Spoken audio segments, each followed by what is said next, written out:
Oh, I'm sorry. Let me go back here. Now you get a sneak peek on everything.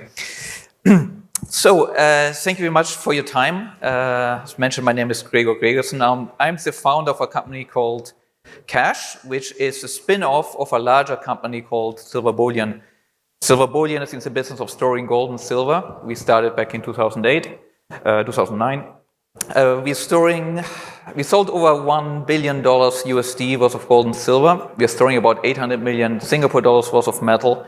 All that metal is physical, and we are coming with a strong software development background. So it seemed natural to take that expertise and to find ways on how to reliably and transparently digitize gold and make a token out of that. And that's basically what the topic is. What you see here is that building that is vault, which we're building in Singapore right now. It will be the highest capacity vault worldwide at 15,000 tons. And it is sort of an icon for what we think should be the resurgence of gold and silver as an important asset class. And gold and silver in many ways is, you can think of it as somewhat decentralized, and it has many similarities in conceptually and philosophical with crypto. So, why gold? I like people to see this chart because most people don't realize that. When we're talking about the US dollar, for example, we think of it as a finite unit of value, but in reality, there's inflation, right? It loses purchasing power every year.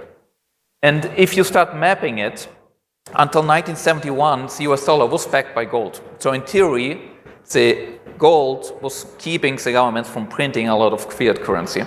That was all removed in 71 because due to the Vietnam War and so on, there was too much money printed, and as redemption came in, the US had to default on its backing of gold. What you see what happens in 71 is there was a period of, there was a lack of trust in the United States dollar, which in many ways manifested itself as stagflation, which, if you're aware, we are in the process of going another period of stagflation, with inflation going to 9%. And during this time, gold did extremely well. You can see how fast it went up. And this chart, by the way, is not in nominal terms. This is in purchasing power terms. So in 1 decade, it went up 3.5%, whilst the US dollar, until now, lost 83% of its value. Then fast forward, things were very quiet, and then 2008, the financial crisis, again, caused governments to print a lot more fiat currency, and that's where gold has been going up. Why am I bringing this up? Well, if you're looking at storing value somewhere, and you're keeping it in a fiat currency or a token based on a fiat currency, it's not a steady store of value. It might be $1 US, but that US dollar is buying you less and less and less. So you should consider the possibility of storing in something that's actually appreciative over time, and gold is that. That's why this is relevant. Gold is going to play a more and more important role in the future, I believe, and it is something which long-term is always appreciated. So we started Cash 8 years ago. We spent a lot of time on the regulatory side of things. Legal opinions, a lot of interaction with governmental entities, Ministry of Law, a lot of talk with MIS as well. And it turned out that we ended up with a quite interesting niche. The token is not a security token, so it's not regulated by MIS. It is what's called a gold-backed token. Cash is licensed as a bullion dealer, and it's regulated under the Precious Stones and Precious Metal Act, Prevention of Money Laundering and Terrorism Financing Act, that's what it's called. So, because of that, we are regulated. We do have AML KYC requirements, but we are able to provide an ERC20 token. For all of those who understand what that means, it's basically a centralized exchange and decentralized exchange tradable token. At the same time, we went through a lot of effort to make sure it's always fully backed by gold, and we have a lot of ways of proving that. And we have our own vault in Singapore. We have another 4 vaults throughout the world, which also have gold right now. And it's possible to swap between these. So each gold token is 1 gram of pure gold. So the value is, say, $57 US right now. It will change based on the price of gold. Cash takes care of all the logistics, the insurance, a lot of the provenance issue with gold, a lot of the AML KYC of the physical, and so on, and basically packages it all into this cash gold token. So if when you buy this token, you essentially have a unit which is digital equivalent to gold, which you can redeem in any of the participating vaults, which at this point we set up Singapore we have Loomis in Zurich, Loomis Dubai, IDS Dallas. One of the shareholders of the company is one of the largest bullion distributors in the United States, being Dill Engage, which gives a lot of logistic capability. We just added Frankfurt, and what you can essentially do is you can deposit gold, say in Frankfurt, you can get CGT, you can take delivery in Singapore. That's some of the advantage of it. And if you choose to use cash, not as a consumer, but to build your own application on top of it, your own token, your own service, or whatever it is you're going to build on that, then you have the option of white labeling the system. What does that mean? Well, it means that essentially you have Explorer, where you'll have your logo on it.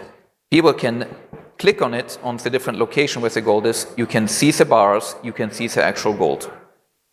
Not only that, on each gold there are events, such as when it arrived to the vault, who is the custodian of it, which can optionally be specified, and how that gold is being encumbered, how it's being used. Third parties can come in to verify audits. Third parties can come in to value items if it's not gold, because it can be a physical item, it can be a watch, it can be something that you can use to build an NFT, right? And all of this gold is in facilities which are bonded and fully insured. So that's essentially what you get with it. What's the cost of it? Well, it's 25 basis points per year. If you're going to store gold with something like the ETF, the GLD on the New York Stock Exchange, that's 40 basis points. So you're getting quite a good rate, you're getting a lot of capability. And you can use that to basically build your own app. Now, we work quite closely with Chainlink, which I guess most of you are familiar. The way it works from a, let's say, schematic point of view is that when we go to a vault, we actually send our people set to train the staff. We bring tamper-evident bags, we bring the app, we bring the RFID scanners, we bring the testing equipment, because we do electrical conductivity testing on the gold. Once that is set up, let's say we are putting 5 kilos of gold in Dubai, let's say that's $300,000, then essentially that becomes available through CramChain. It goes through a Chainlink app, and you'll be able to get it on the Chainlink Cash app of Chainlink. And from there, you can connect it to smart contracts.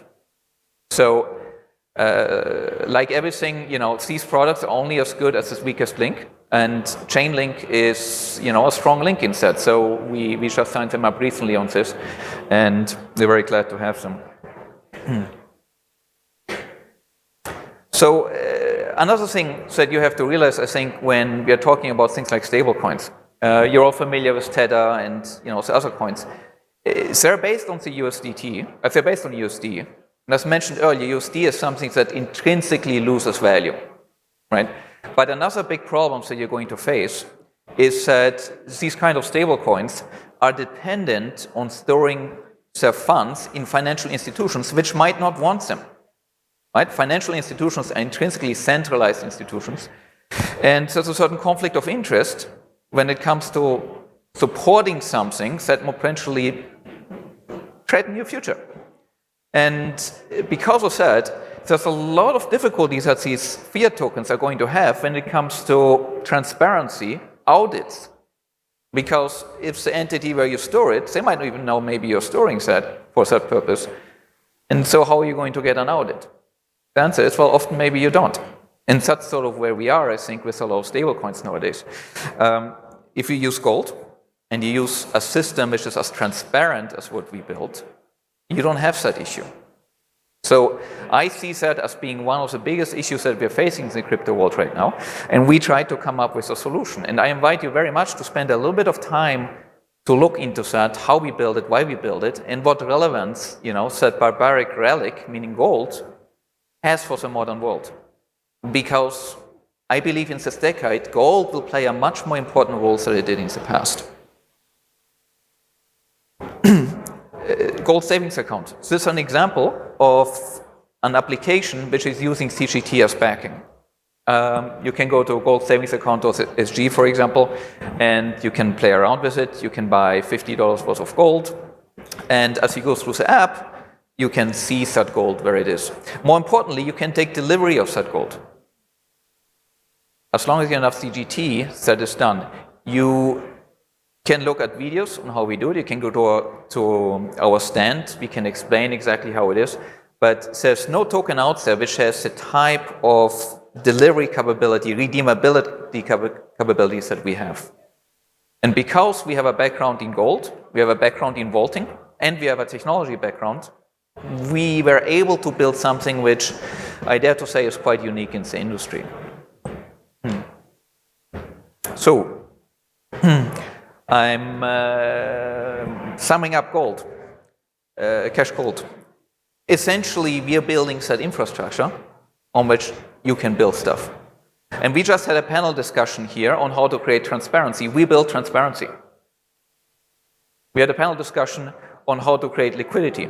If you have a gold bar, and the token might not be liquid, but you convert it back into gold, you can dip into physical gold liquidity, which is bigger than the Bitcoin liquidity, I would say. So there's a lot of interesting things. We are creating a bridge between physical assets and digital assets. And that solves some of the liquidity problems a lot of people you're likely facing. So I very much invite you to look more into this. One option is to look at developing an app. One option is to become a liquidity provider. One option is to talk with us about potentially becoming an equity partner. So many companies, we have a chicken and egg problem. We built what we think is a strong solution. Now we need to bring it out. The more people are going to start participating or working with us, the more likely, the more valuable all of this becomes. And that's the stage we're in now. We are basically starting to bring this out. And as you all know, with the recent developments in the crypto world and Terra and so on, right, there's a tendency to go back to simplicity and transparency and something solid. And so hopefully this is a good time for these kind of products. Lastly, to sort of end off, and maybe we can take a couple of questions as well, because I have 2.5 minutes left. These are some of the photos of the world we are building. You can read about us on Bloomberg if you like. And essentially, the first photo, there's some of the existing storage of silver. We're storing about 450 tons right now. We're storing about $400 million worth of gold as well. In the middle, this will become the world's highest capacity vault. It's undergoing very heavy renovation right now. So there won't be any windows left when we are done. But what's so valuable here is the floor. There's a 90 kilonewton floor. Your average car park is 2 kilonewtons. That means we can put 45 times more weight in this room than a normal car park. That means we put 12 meters worth of silver stacked up. That gives us that kind of crazy capacity. Lastly, it's going to be a beautiful building. We have 3,000 square meters of onyx coming in, which is lighted from behind. And you can actually see this is a model. This is from July 8th, so from last week. We have a full-scale, 12-meter high sort of rendering of this facade, which is 1 centimeter glass, 5 centimeter onyx. You put lights behind it, you create that kind of golden hue. And the facility will not just be about gold. There are luxury assets over there. They're going to be rare earth metals, and we got a permission to run auctions, so we can go into the auction and gold business. I don't need to tell you the sort of potentials that I have for NFTs. Cash is essentially working on doing NFTs as well. It's a bonded facility, so there's no taxation on it. We have $800 million anyone loss insurance policy, including infidelity. So if we steal it, they pay. It has theft policy. It has mysterious disappearance. So what's not to like? Come check us out, essentially. And this is a background, the back of the facility. Can I take any questions? I have 30 seconds left.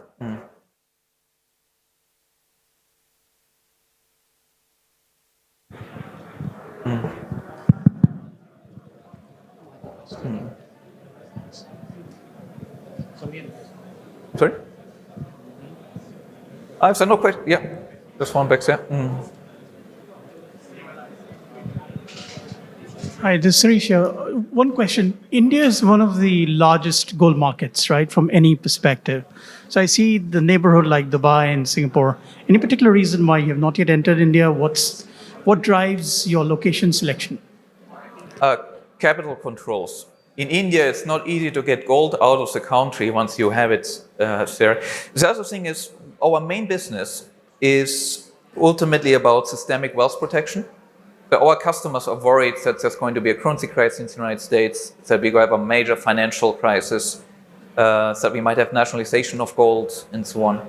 And so typically, if you need to have a safe haven nest egg, you want to put it in a jurisdiction that is quite solid and neutral.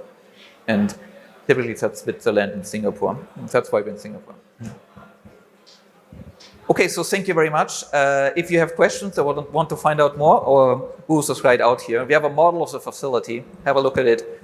And thank you very much.